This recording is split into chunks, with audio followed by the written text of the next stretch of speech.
15 number কবিতা সোঁৱৰণ। কবিতাৰ নাম সোঁৱৰণ, কবি শ্ৰী আনন্দ চন্দ্ৰ পাঠক। সোঁৱৰণ। শিকলি ছিঙি যাবা কেনেকৈ বুলি তুমিয়েতো কৈছিলা জুবিন দা। আজি আমাৰ মৰমৰ শিকলি ছিঙি কেনেকৈ গুচি গলা চিৰদিনলৈ অজান বাট অচিন দেশলৈ। তোমাৰ গানতে উভতি আহিছিল মনৰে লৰাৰি শৈশৱ।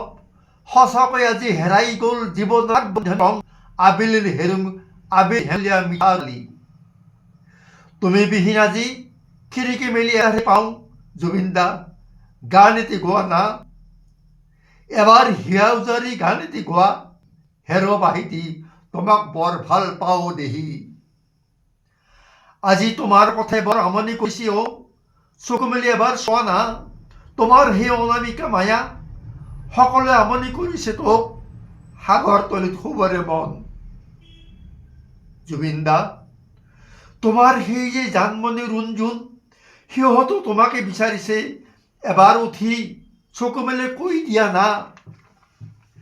তোমাৰ হতে বহু যুগৰে নাচন, এই দেহৰ ভৰসা নাই, বাটৰে কাষতে বাট চাই আছো তোমালৈ।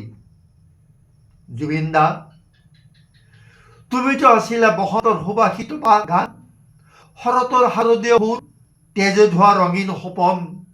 আজি তুমি অবিহনে নেলেকে গাত পলাম, নেদেখো জীৱনত ৰঙীন সপোন। তুমি অবিহনে আজি মন কালি বাজিব নিতাল নিশা, মনৰ দিনত আজি কাৰ গান শুনিম, কাৰ গানত প্ৰাণ পাই উঠিব বহাগ বসন্ত, কাৰ গানত ফুলিব শাৰদীয় শেৱালি, কাৰ গানৰ তালত নাচিব নৃত্য কৰিব ৰঙালী জানমণি অঞ্জনাই। আজি চানমাৰিত নেদেখো তোমাক, মালিগাঁৱতো নেদেখো তোমাক, নেদেখো গণেশগুৰি খাৰঘুলিত। তুমি যে আশা ৰুই মৌন হৈ সুবিশাল জনতাক লৈ মহাতীৰ্থ সাজি সোণাপুৰ বুকুত। তুমিতো গাইছিলা সাগৰ তলিত শুবৰে মন, আজি সাগৰৰ পৰা উঠি আহি শুলা সোণাপুৰ বুকুত। এবাৰ আহি চাই যোৱা কিদৰে শুলো, পাৰ ভাঙি আহিছে সকলো তোমাক চাই চাই ৰৈ ৰৈ বিনালে। তোমাক চাবলৈ অহা নাই কোনো হিন্দু, তোমাক চাবলৈ অহা নাই কোনো মুছলিম বঙালী, অহা নাই কোনো খ্ৰীষ্টিয়ান জৈন হৈ, সকলো আহিছে কেৱল অসমীয়া হৈ। সকলোৱে কাতৰ প্ৰাৰ্থনা কৰিছে তোমাৰ গুণ গৰিমা কৈ।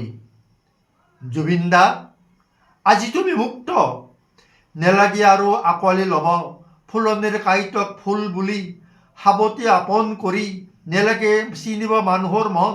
আজি তুমি ইউক্লিপটাছৰ দৰে ঢুকি নোপোৱা উচ্চতাত বহু আঁতৰত, অদ্বিতীয় কাঞ্চনজংঘা তুমি।